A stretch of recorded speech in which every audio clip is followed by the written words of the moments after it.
Jnanakosha, Puranas, Introduction.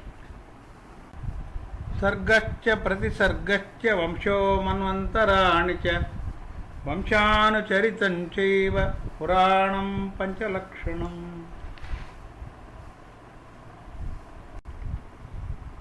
Padma Purana Shrishti Kanda 2. The origin of Marut Ganas. Bhishma requested sage Pulisya to describe how all the Marut Ganas came into existence.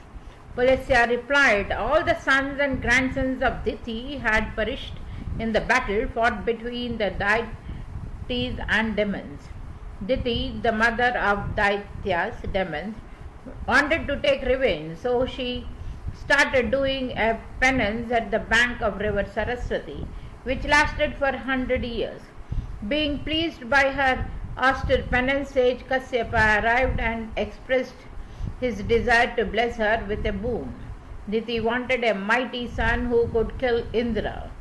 Sage Kashyapa then implanted his sperms in Diti's womb and instructed her to remain there where she had been doing penance for 100 years.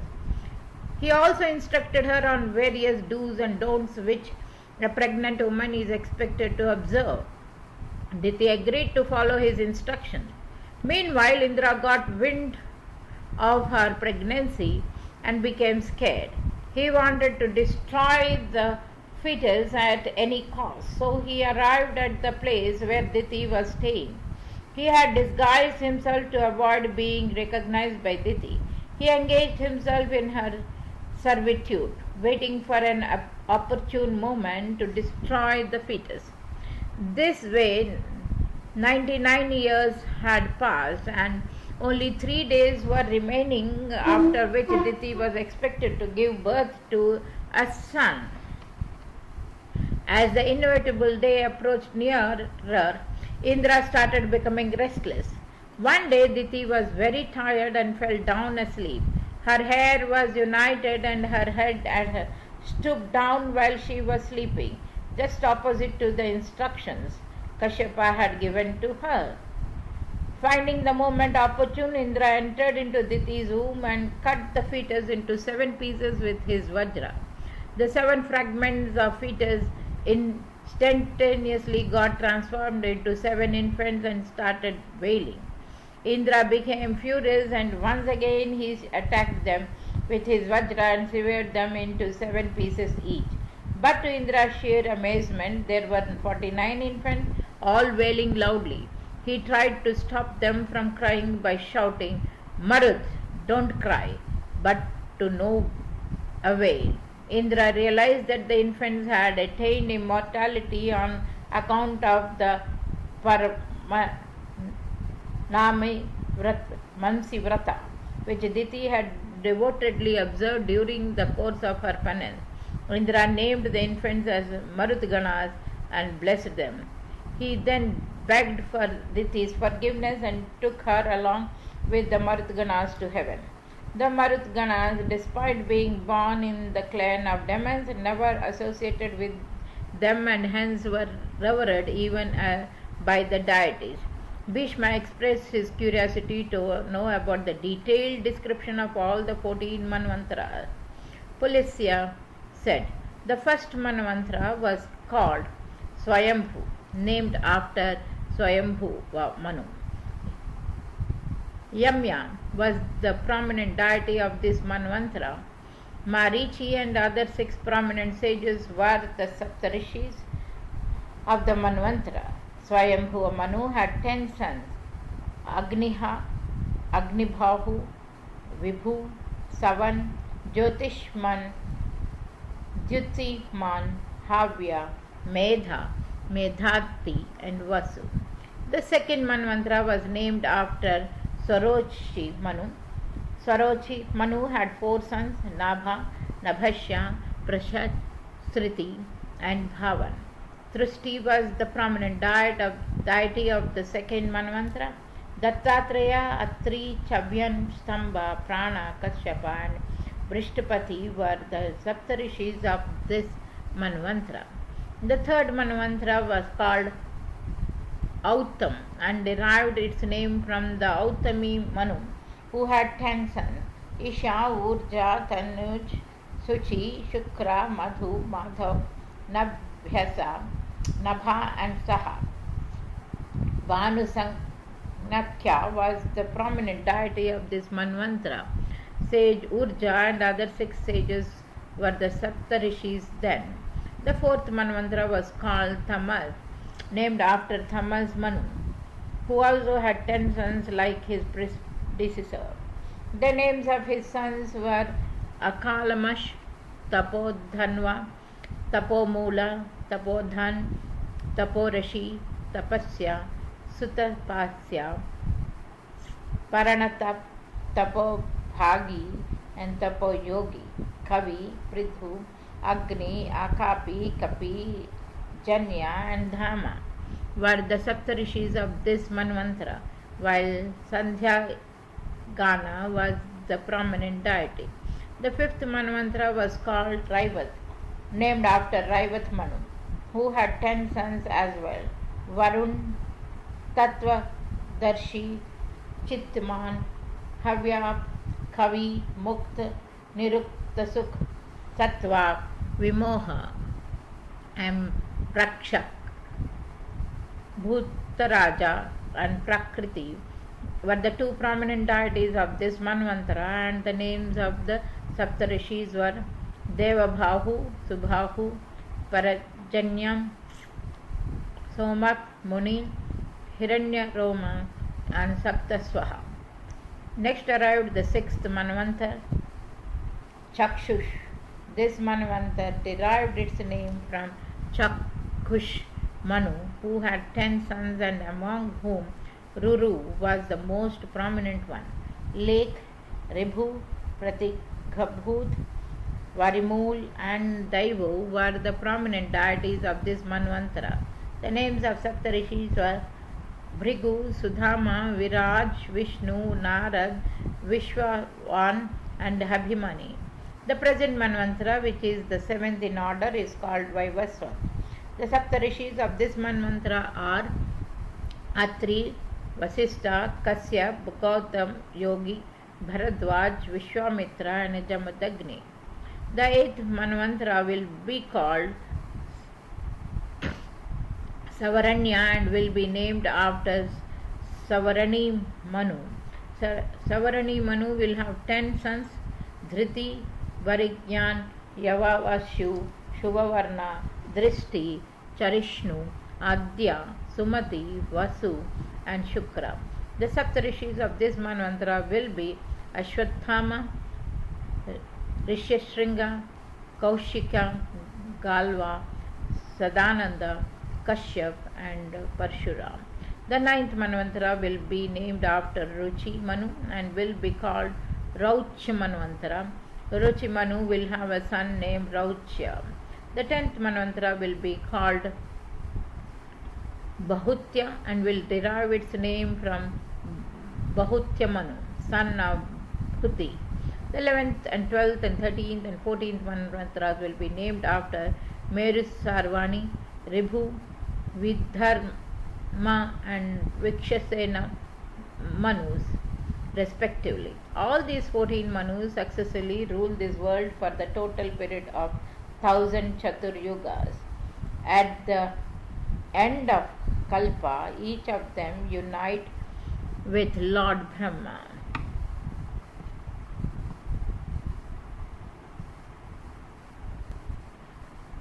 King Prithu and the Surya dynasty. Bhishma inquired sage Pulasya about the mighty king Prithu, upon whom the earth was named as Prithvi.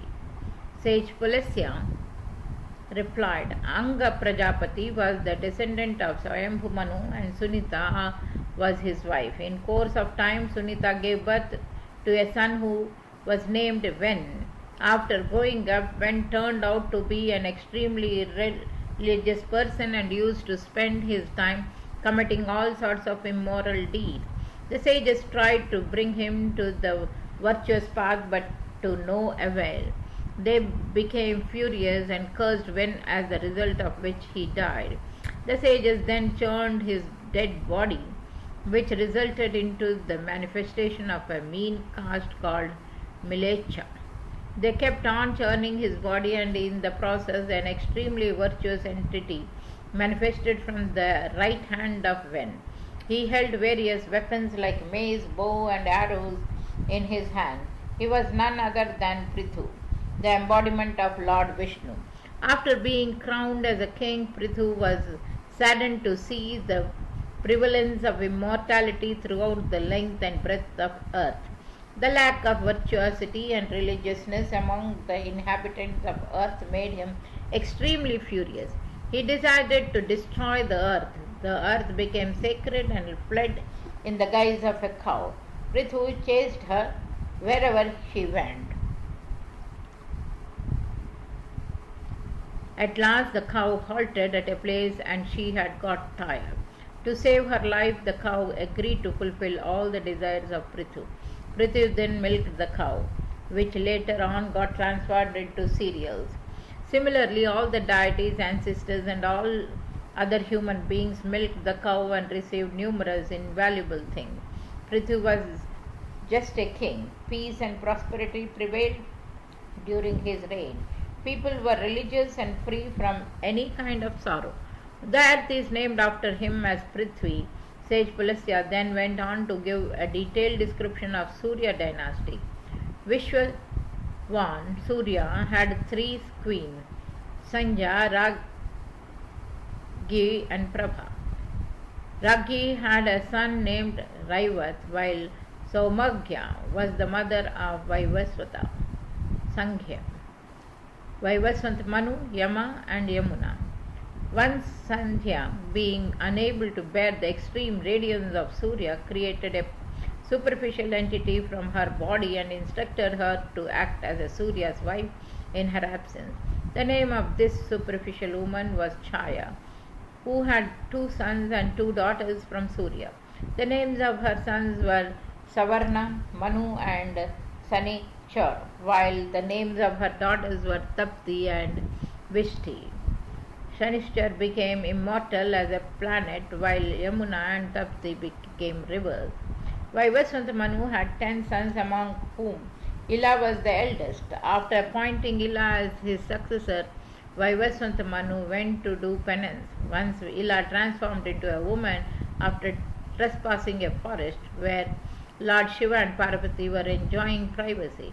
It was Lord Shiva's curse that any male who ventured into that forbidden forest would become a woman. Later on, Buddha became enchanted by Ila's beauty and married her.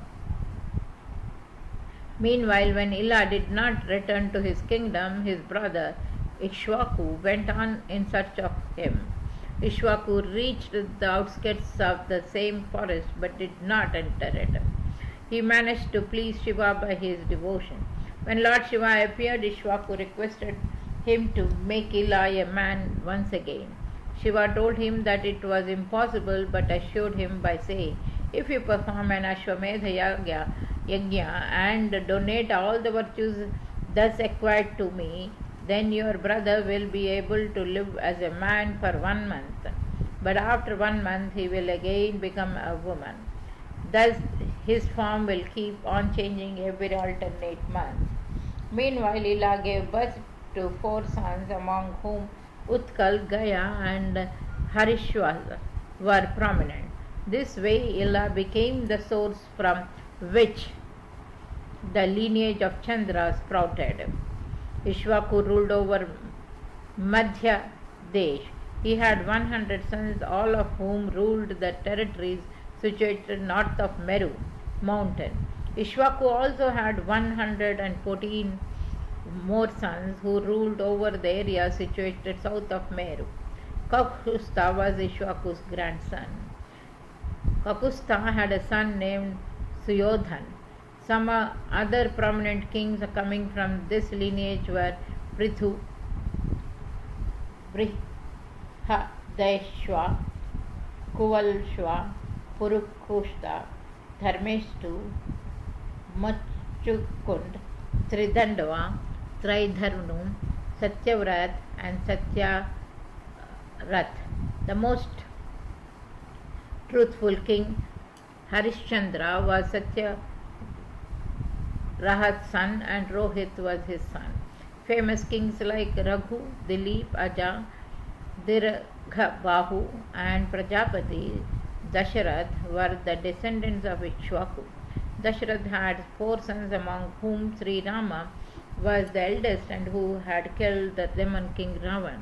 Ram had 2 sons, Lava and Kush.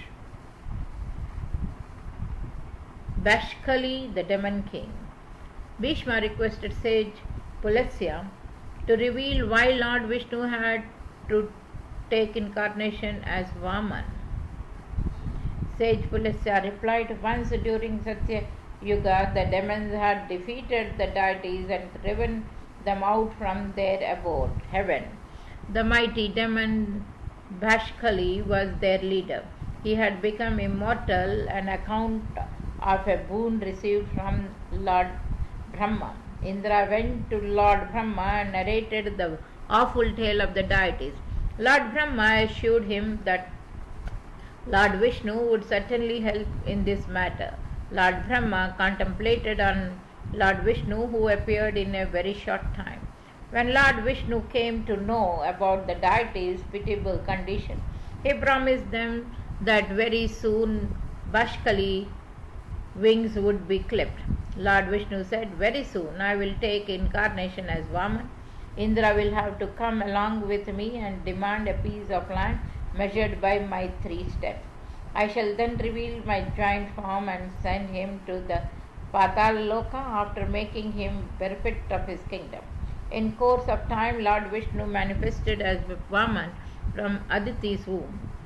His manifestation was simultaneously marked by various auspicious signs. The air became full of fragrance, the deities started rejoicing, the trees started shedding flowers on their own, and all the desires of living beings were fulfilled. Lord Vaman then went to Bashkali's palace, accompanied by Indra. Both of them marveled at the grandness of Bashkali city, which was surrounded by the high boundary wall. Bashkali was a very virtuous and benevolent king. It was truthful and well versed in all the scriptures. His subject lived in prosperity and enjoyed a long life. When the demons saw Indra among with a dwarf, they informed Bashkali. Bashkali instructed the demons to bring both the guests with due respect.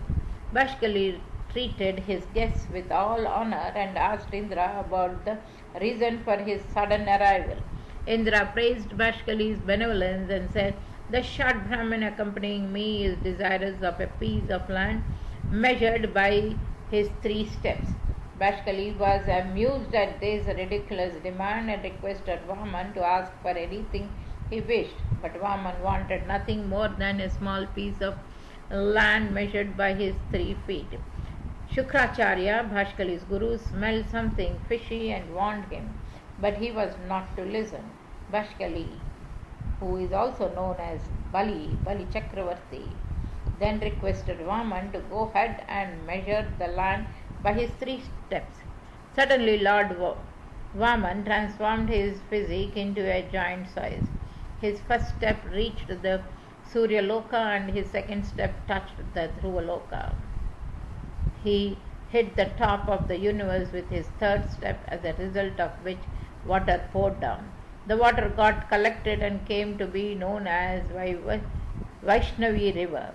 But the land had still not been measured, and hence Lord Vaman reminded Bashkali of his woe, and ultimately the helpless Bashkali surrendered to the will of Lord Vaman and sought his refuge. Lord Vaman blessed him and sent him to Patala Loka.